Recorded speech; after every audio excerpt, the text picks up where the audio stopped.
Okay, game two. Game two was the most fun I've ever had playing chess in my life ever. So, buckle up, kids. This was against Sho Glashausser, and he's around 2160 USCF, I believe. He has a YouTube channel, but I knew Daniel told me he plays Karo Khan, and normally I play like the 2 knights, but there's like this line in there that has sort of been discouraging me from playing that. So I don't know. I looked at some other stuff a few days before, and Sho game. Sorry, Dennis. But it's true, like, you don't even like chess anymore, isn't that right? Yeah, you are one of them. It's you, it's Daniel, it's Rhett, it's the McConnells, it's, I don't know, I feel like there's like just a shit ton of these people. Because we get, I think when I stopped enjoying chess was when I was trying to break 2000. That was the first time I had like a rating goal, and it ruined chess for me, and I don't think I've had fun playing chess since then until this game. So I've had sort of like a mental awakening here. Okay. So e4, c6, d4. First time ever playing this line over the board. I don't know theory. I just like know some ideas. Which is another thing that's making chess fun for me now.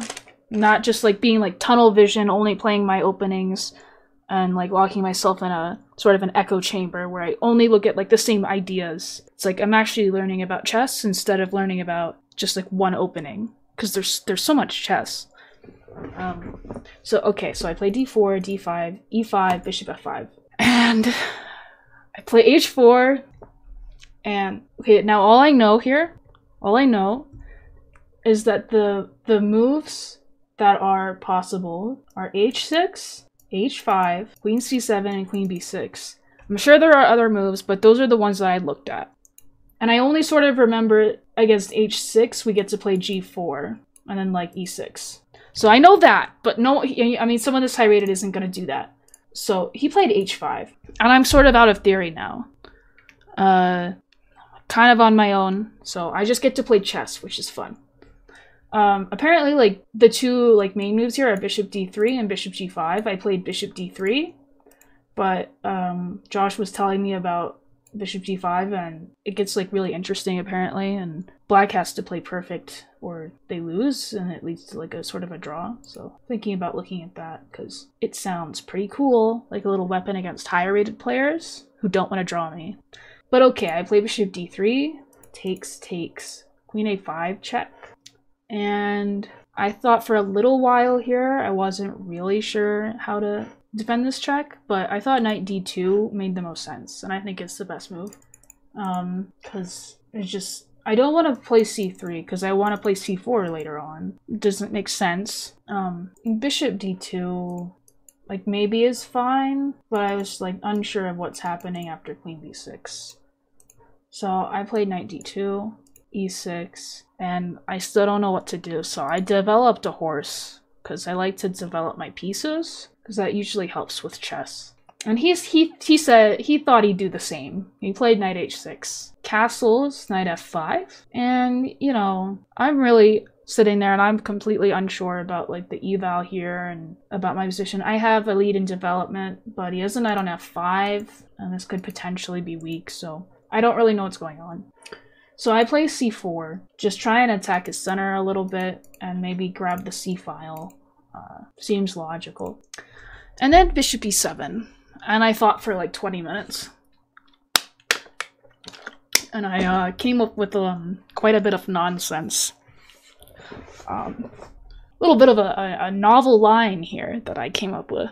So I take, I think queen takes d5. Like, he said he considered this, and I think that it probably was better. But he just recaptured this way. I play knight b3, queen a6, queen c3, and I'm threatening queen c8. So he has to do something about this, you know, either castle or knight c6. He ended up playing knight c6. I mean, I don't think I thought for like 10 minutes there. Here, I don't know. I don't have any concept of time. That's why I accidentally just sit there for 30 minutes sometimes. But then I remember short things as long ones, so anyway. So here I thought for a very, very long time because I was trying to come up with some nonsense. And I sort of saw this back when I you know, took here. But I didn't think too long because I was like, well, he might not even play queen a6 and knight c6, so I'll think about it when it happens. So here, I thought for a very long time because I'm calculating what happens after bishop g5. I want to see if I'm able to play bishop g5. Because, okay, so takes. I don't really want to take with the pawn. I mean, I could. He has to play g6. And this could potentially be interesting, but I really don't like this pawn. I like that the dark squares are very tender and unprotected because I traded the dark squared bishop. But I thought if I could make taking with the knight work, then I would like to do that. So bishop g5 takes, knight takes, and I have to calculate what happens after knight takes h4. And the line that I see here is knight takes h4, knight takes e6 is what I was thinking about. F takes e6, queen g3, the knight is attacked. The only way to defend the knight is by playing knight f5. But now I have queen g6 check, and he has to be extremely careful where he puts his king. Because if something like king e7, now knight c5, and if he just moves his queen, he's gonna get checkmated, probably. So he has to play something like rook h6, and in this position, I actually have queen g5 check, and then I pick up the queen. So he has to put his king on f8, because every other square either immediately loses the queen, or is that line. So he has to play king f8 there. And I was thinking in this position, hold on, this man is talking during my TED Talk. Then knight c5 after king f8. And now I have to look at, he has knight e7 because his king is not on the square anymore, attacking my queen. And the line I saw was knight d7, check, king g8, knight f6, king f8, knight d7, and it's a perpetual. That's what I saw, and that's what I thought was going to happen. And I thought if he plays rook h6 in that position, it would be okay because I would be able to take. Okay, so this is how the line went. I played bishop g5, takes, knight h4, knight e6, which, okay, is a blunder, but you have to find it. So he takes, queen g3, knight f5, queen g6, and I will play the moves out as I described because I'm sure some people had trouble following. So if king to e7, knight c5, and rook h6 does not work in this position because I had to pick up the queen. This immediately loses the queen. This is like, I don't know, just looks stupid and bad. Probably have a few moves that are good. Maybe queen e6 here, or knight c5. So he has to play king f8.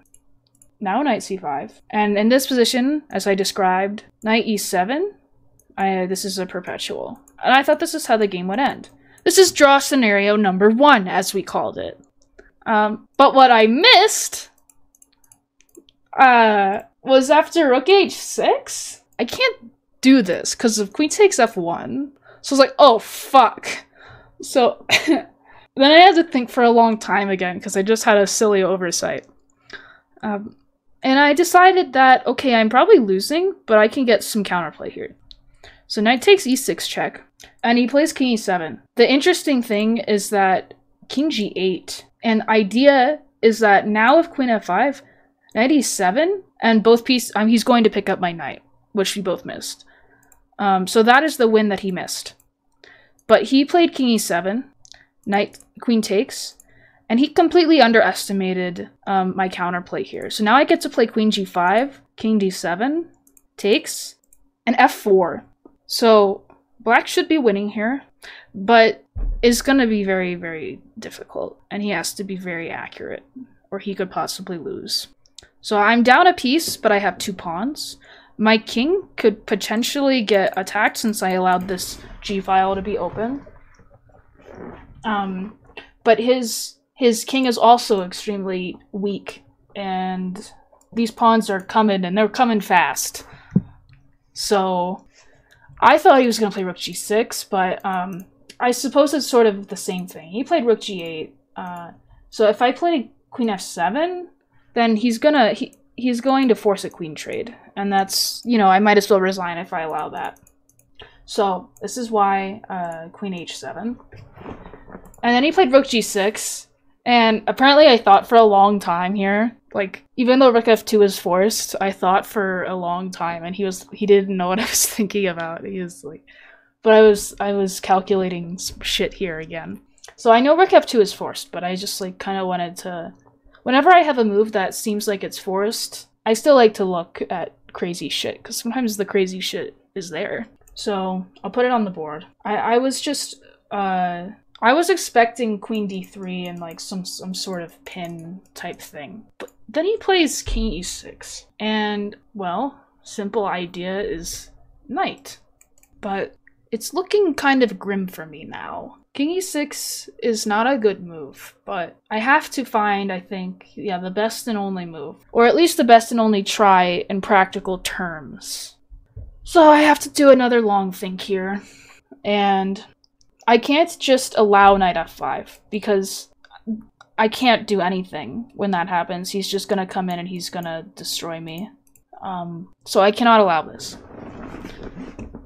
So I play f5, which I think is quite interesting. Knight f5 is forced, and, you know, this doesn't really lead to anything.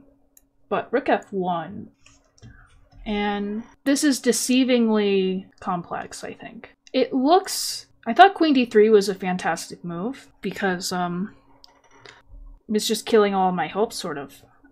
But, so now I have to do lots of calculating. And here's how some of the lines work out. So if queen takes h5, this move loses immediately by force, because of rook g2, rook takes g2, rook takes g2, king takes g2, queen takes f1, king takes f1, knight g3 is a fork. So I can't take on h5. Now the only possible try I think I have is queen b7. And his attack needs to work. Bye-bye! Otherwise, he's in danger of, you know, either a perpetual, or even in some cases, some sort of loss. So I believe rook g2 is forced here. Which, you know, I saw. Rook g2 is forced. And the line that I saw, and I thought I should resign quite soon here, is rook g2, rook g2, rook g2, king g2, and I thought knight e3 check, king f2, queen d2, king f3, knight takes f1, he's winning a piece. But actually, that's equal, because even if he wins that piece, his king is going to get checked forever. And also possibly, like, if he plays like some stupid move like this, that's checkmate. So I guess this discouraged him. But what he ended up doing, he took once and then took on d4. And I play rook f2, which is pretty forced. Alright, that's enough of that. This is not working. Knight g3, you know, and this is mate. And if I take, then this is mate. So the king h2 is pretty similar. So rook f2 is forced. And now he's sort of out of juice. What does he do here? Queen d1 does nothing. So now it's like very frustrating for him. He takes on g2, king takes, knight e3, and now I have to be careful. I think only move is king f3, which looks kind of hard to play, but that is just how, if I mean, not really even sure where else I would go. Like, is maybe like queen h4, king g1, then queen g3. So that is not good. So I have to play king f3. Before I keep going, I want to go back for a minute. So there is actually a win here. And I didn't, we looked at the game for a long time and we couldn't find where he like missed a win here. We just couldn't find it. That's why it was so much fun. Like it just looks like it's winning, but there's just, you can't avoid a perpetual unless, pause the video now, find the win for black. So we established knight e3 is not working, because even if he wins this knight, he gets perpetualed and maybe even checkmated if I am lucky. So this isn't working. So don't put your answers in the chat quite yet. Think for a little bit and then do it. I didn't figure it out until I was on the way home like the 1 hour drive home in the dark, I was thinking about it, and I don't know, like, I thought this happened in the game when I was thinking about it. I forgot that he included this check, so. But yeah, I won't say anything more until people, like, figure it out. So anyway, it's pretty cool. I didn't put this game into the engine until, like, later the next day, because I didn't want to ruin it. Knight h4. I don't have enough energy to attempt this. What, Dennis? You're an NM. Queen e4 or knight h4 are candidate moves. One of those moves is correct. Okay, so I'll look at queen e4 for a moment. The move is knight h4, but queen e4, I think I can go to either square. Let's try king h2. And again, I'm not even sure what I'm doing now. Queen e2, king g1, and now if here, then I get checks. Quite a big check. So this is pretty much the only opportunity to win. Hey, is that my opponent in the chat? Or some other person named Sho. I was showing this to some NMs today, and it took them 15 minutes to solve knight h4. That's awesome. It's like, why is this not winning? That's so upsetting. but yeah, knight h4. And the thing is, now we're defending this important g2 square in a way that we weren't in the first place. And if the king is ever trying to take this knight, then he could possibly get checkmated in this way on g5, so, or g4. So what do I do here? How am I to find a move? So if king f2, queen d2, and then here I can't go here. That's mate in 1, and here I take the rook with check. Who are you? Chestup, this is Dennis. I don't anyway. But yeah, okay, so if I go king h2, again, queen e2 check, and the same exact tactic happens. And this is, like, so fucked up. This isn't the only that he missed. Like, earlier, you know, king g8 would have been better, but all I wanted to do in life was take the rook with check. You tried for so long, too, and it just didn't work, because knight e3 is just... Or no, you didn't. This is a different line. But yeah, knight e3 doesn't work because of this. And then, very fun line. Of course, this would have happened for sure. This is what I was hoping for, at least. I was hoping you'd forget, like, the rules of chess. But you didn't. So, yeah. Now we'll continue with the actual game. I'm the kind of person to blunder mate on move 39. One move before time controlled. That's art. But, okay. Queen d4, rook f2. And we already established that's, you know, forced. And yeah, as you said, out of juice. So he just takes here, and the computer still thinks that you're, like, close to winning. But I don't really understand how you do it. So yeah, like, he throws in a few moves to get to time control and get some increment going. Because we're both low on time. He's got less time than me, which is pretty rare. And, he finally gives in and takes the knight. Takes. And now he does this little dance where he's trying to take this pawn with check, I assume. Is what we're doing. So go here, so it's not check, check. And he ends up getting to this position where, okay, so now it's a little different. There were, like, tactics of, I saw during the game, I don't know if they were real or not. Oh yeah, so something to note, this would lose. Just thought I'd throw that in. So now it's, like, slightly different. Now that my king has to go over here, doesn't make a huge difference, but I just like to point that out, that my king's over here now, also far away from the pawn. But again, I'm not really sure what you're supposed to be doing here. This move is sort of giving up, and offering a draw. But if not, then computer is happier about grinding out the queen endgame. Yeah. I could lose this from both sides, to be honest. I'd find a way to do it. Let's go down a computer line for fun. I mean, I don't think I would have played the way that the computer wants me to.